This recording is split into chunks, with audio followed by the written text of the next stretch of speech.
지금 이 시각 여러분이 주목할 만한 이슈 살펴보겠습니다.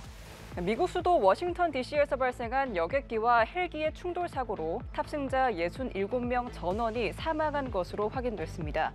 밤새 구조와 수색 작업이 이어졌지만 생존자가 없는 것으로 확인되면서 미 당국은 구조 작업을 중단하고 시신 수습과 동체 인양에 힘을 쏟았습니다. 트럼프 대통령은 어둡고 괴로운 밤이었다며 희생자들에게 애도를 표했습니다. 워싱턴에서 정호윤 특파원입니다. 밤샘 구조와 수색 작업이 이어졌지만 끝내 생존자는 나오지 않았습니다. 현지 당국은 사고 여객기 탑승객 64명과 헬기에 탄 군인 3명 등 67명 전원이 사망한 것으로 보인다고 밝혔습니다. The fuselage of the American airline plane was inverted. It's been located in 3 different sections.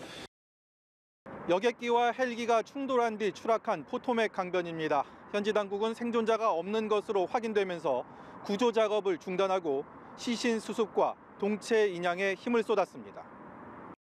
도널드 트럼프 대통령은 희생자들을 위해 묵념을 한 뒤 진정한 비극이라며 무겁게 말문을 열었습니다. Sadly, there are no survivors. This was a dark and excruciating night in our nation's capital and in our nation's history, and a tragedy of terrible proportions. 트럼프 대통령은 별다른 근거를 제시하지 않은 채 이번 참사의 원인을 전임 정부의 인력 채용 탓으로 돌리기도 했습니다. 이번 참사는 관제사의 비행 조율 과정에서 발생한 것으로 전해졌습니다. 여객기가 착륙을 시도하는 과정에서 헬기에 충돌을 주의하라는 경고가 무전으로 전달됐지만 직후에 사고가 났다는 겁니다. 추락한 여객기엔 전현직 피겨스케이팅 선수들이 타고 있었는데 이들 중에는 10대 한국계 피겨 선수 2명과 그 어머니들도 포함됐습니다. 헬기에 탑승한 군인들은 훈련 중 참사를 당했습니다. It was a fairly experienced crew, and that was doing a required annual night evaluation. They did have night vision goggles. 사고 여파로 모든 항공기의 이착륙이 중단됐던 로널드 레이건 공항은 다시 정상 운영을 시작했습니다. 워싱턴에서 연합뉴스TV 정호윤입니다. 미국 여객기 추락 참사 희생자 중에 피겨스케이팅 선수들이 다수 포함된 것으로 드러나며 피겨계는 비통에 빠졌습니다. 이 중에는 앞으로의 활약이 기대됐던 한국계 10대 선수들도 포함돼 주의를 더욱 안타깝게 했는데요.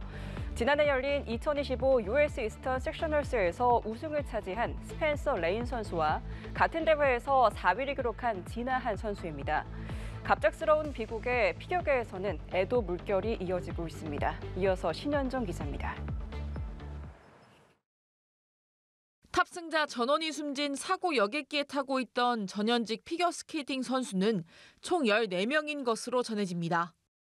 함께 탑승한 가족과 코치를 포함하면 피겨계에서만 약 20명이 희생된 셈입니다. 이 중엔 유망주로 주목받아온 한국계 청소년 피겨 선수 2명이 포함됐습니다. 지난해 11월 열린 2025 US 이스턴 섹셔널스에서 우승을 차지한 남자 피겨 선수 스펜서 레인과 같은 대회에서 22명 중 4위를 기록한 진아한입니다.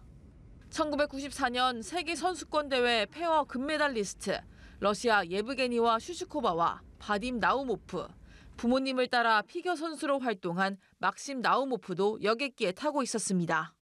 갑작스러운 비극에 피겨계에선 애도 물결이 이어졌습니다. At such a young age, they showed championship level skating. The amount that they were able to achieve in such a short amount of time was absolutely remarkable. The main lesson I think learned in skating is you get back up. Keep on trying, and even when it's hard, you get back up. 국제 빙상연맹 ISU는 유족에 대한 지원을 약속했습니다. We share our deepest, most sincere condolences with the families and friends of all those who lost their lives in this terrible crash. To lose so many members of our community in this way brings sadness beyond words. 에스토니아에서 열린 유럽 선수권 대회에선 참가 선수들과 관중이 묵념을 하며 희생된 선수들을 기렸습니다. 연합뉴스TV 신현정입니다. 김해공항에서 발생한 에어부산 항공기 화재 원인을 두고 조사가 진행 중입니다. 다만 불이 기내 선반에서 시작됐다는 증언과 함께 리튬 배터리가 원인일 수 있다는 가능성이 제기되고 있는데요.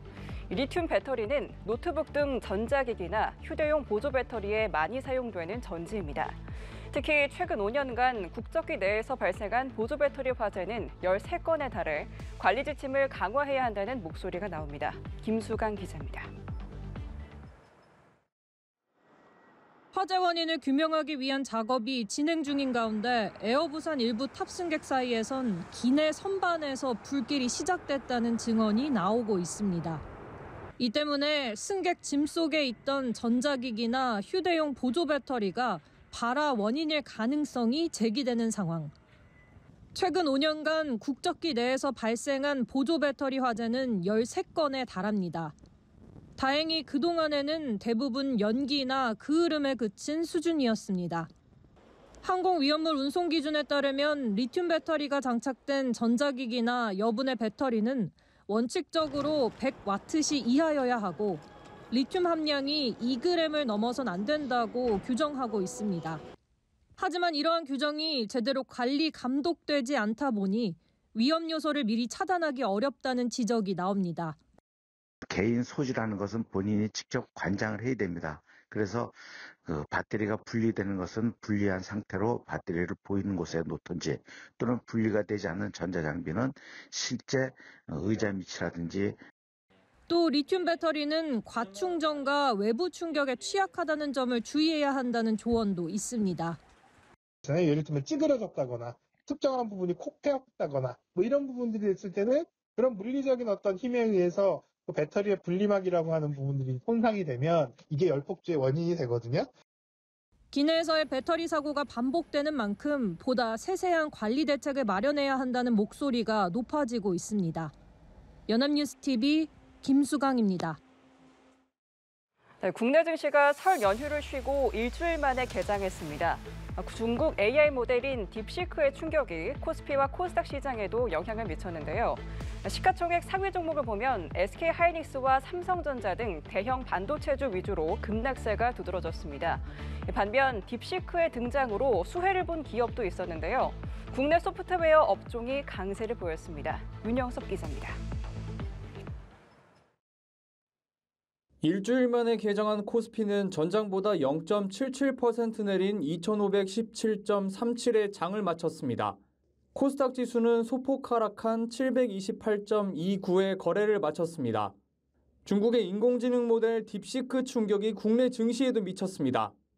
이 여파로 엔비디아의 고대역 폭메모리 HBM을 납품하는 SK하이닉스는 10%가량 급락해 20만 원 밑으로 떨어졌습니다.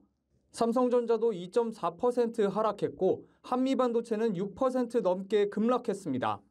반면 국내 소프트웨어 업종은 수혜가 기대돼 주가가 올랐습니다.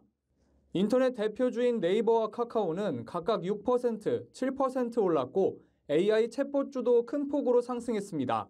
그러나 딥시크 여파로 인한 반도체 급락세는 오래가진 않을 것이란 분석이 나옵니다. 연휴를 쉬어간 우리 증시에 딥시크 충격이 하루에 반영됐고 다음 주 구글이나 아마존 등 미국 빅테크들이 실적 발표를 앞두고 있기 때문입니다.